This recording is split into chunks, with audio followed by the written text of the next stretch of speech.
će izdržati. Još nekih sat vremena.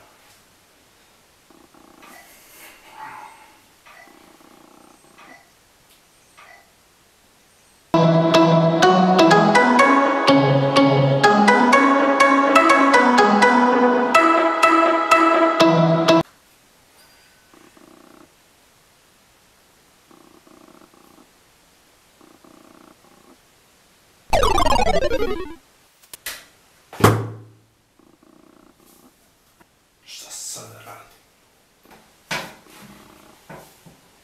Čega se zapravo radi ovaj WC papir? Ko to spada da se tako lako može odvojiti? Koliko slojeva ima? Dobro, nema veze, ok, ajmo dalje.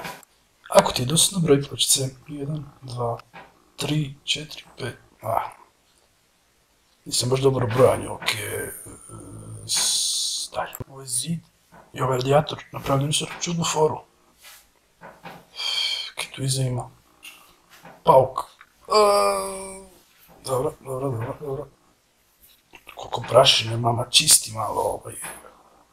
Kako su spali ove klupice. Brutalno, pa ovo, kako se možeš igrat s ovim, jebeno. Dobro.